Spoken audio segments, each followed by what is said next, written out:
শুধুমাত্র ইনশাল্লাহ না বলার কারণে দীর্ঘ কয়েক বছর ধরে বাদশাহ জুলকারনাইন সেই লোহার প্রাচীরের নিচে বন্দী হয়ে আছে। কিয়ামতের অন্যতম নিদর্শন পৃথিবীর ধ্বংসাত্মক এক জাতি যাদের নাম ইয়াজুজ মাজুজ। প্রিয় দর্শক, আজকের ভিডিওতে আমরা জানব কোথা থেকে তারা আসবে, কিভাবে আসবে এবং তাদের ইতিহাস কি। ইয়াজুজ ও মাজুজ মানব জাতিরই একটি জাতি। তারা আদম আলাইহিস সালামের বংশধর।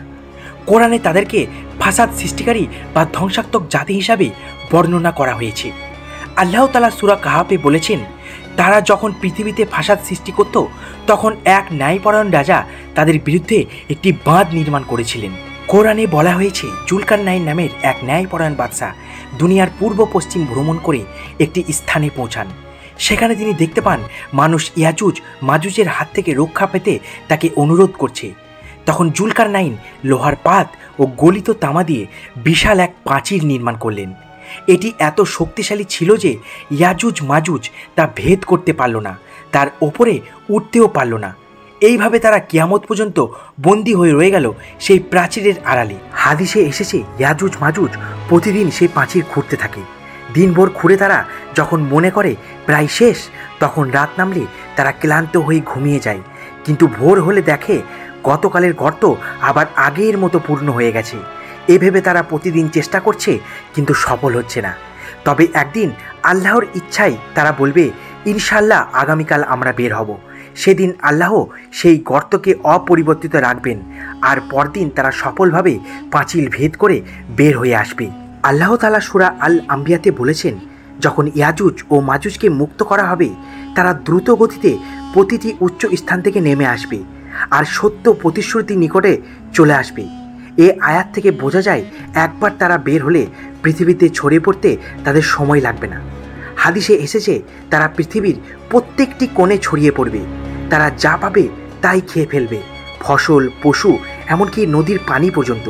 তারা এতটাই জনসংখ্যায় বেশি হবে যে বিশাল হ্রদ তাবাড়িয়া শুকিয়ে ফেলবে। একদল এসে বলবে, আমরা পানি পান করলাম। পরের দল এসে বলবে, এখানে তো এক ফোঁটাও পানি অবশিষ্ট নেই। মানুষ খাবার পানির জন্য হাহাকার করবে। হাদিসে আছে, নবী ঈসা আলাইহিস সালাম তখন জীবিত থাকবেন এবং মুসলমানদের নেতৃত্ব দেবেন। তিনি আর তার সঙ্গীরা পাহাড় পর্বতে আশ্রয় নেবেন।